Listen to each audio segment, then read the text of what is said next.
કાશ આપણા જીવનમાં દરેક કોરડાનો ઉકેલ પણ એની સાથે સાથે જ હોય તો કેટલી મજા આવે. જેમ કે આપણે નાના હતા, જેમ કે આપણા બાળપણમાં દોડીને આપણે પહોંચી જતા હતા આપણા મોટા ભાઈ બહેનો પાસે અથવા તો આપણા માતા પિતા પાસે, કે જેમની પાસે આપણને ખબર જ છે કે આપણા પ્રશ્નનો ઉત્તર છે જ.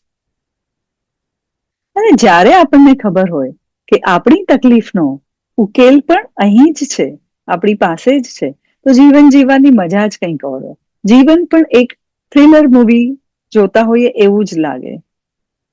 જો બહુ વિચાર આવતા હોય તો લખો. જો બિલકુલ વિચાર ના આવતા હોય તો વાંચો. કે વાંચવાથી કંઈક નવું સ્ફુરશે. જો મન ભયભીત હોય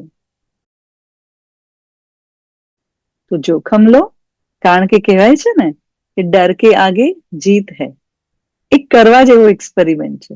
ખૂબ ગુસ્સો આવતો હોય તો પાણીનો નળ ચાલુ કરી અને પાણીના નળની ધારને જોતા રહો. ગુસ્સો આમ ઓગળી જશે. એમ લાગે કે મન ખૂબ ભરાઈ ગયું છે, મનને ભાર લાગે છે, તો આકાશની સામે જુઓ અને આકાશની સામે જોતા જ રહો. મન તરત ખાલી થઈ જશે. એમ લાગે કે ક્યાંક અટકી ગયા છીએ. લોંગ વોક પર નીકળી જાઓ. એ ચાલતા ચાલતા અટકવાનો ભાવ ક્યાંય જતો રહેશે. અને જીવનમાં એકલતા લાગતી હોય તો નીકળી પડો રસ્તા પર. જાણ્યા અજાણ્યા દરેકને હાય હેલો કરતા જાઓ. એકલતા ક્યાંય ભાગી જશે. અને દરેક વ્યક્તિ પોતાનો જ લાગશે. થાકેલા હો તો ઊંઘી જાઓ. પણ ના, આપણને તો આદત છે ને પોતાની જાતને પૂરેપૂરી નીચોવી નાખવાની. જરૂરી નથી અઘરો રસ્તો જ પસંદ કરવો. ઊંઘ આવે તો બાળકની જેમ સૂઈ જાઓ. જીવન નિરસ લાગે તો સૃષ્ટિની અજાયબીઓને જુઓ. વૃક્ષો, પંખીઓ, જુદા જુદા રંગો, જુદા જુદા ફૂલો. નીરસતાને દૂર કરવાનો એક જ ઉપાય આશ્ચર્યને જગાવો. કારણ કે નીરસતા અને આશ્ચર્ય કમ્પ્લીટલી એકબીજાના વિરોધાભાસી મૂલ્યો છે. સૃષ્ટિની દરેક વસ્તુઓને આશ્ચર્યથી જોવું. વાવ વાવ બોલતાની સાથે જ નિરસતા ક્યાંય ભાગી જશે.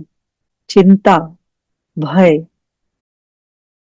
અસલામતીનો અનુભવ થતો હોય તો ઈશ્વર પર શ્રદ્ધા રાખો. ઈશ્વર સાથે જ છે. મૂંઝવણ કે દ્વિધામાં હો તો કોઈને પૂછો, કોઈની મદદ માંગો. બધું જ મેળવવાની અધીરાઈ હોય તો જે મેળવેલું છે એના પર એક નજર નાખો. ઉદાસ હો તો રડી લો.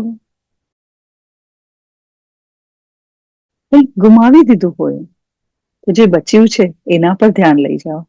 માનસિક રીતે અસ્વસ્થ હો તો ધ્યાન કરો.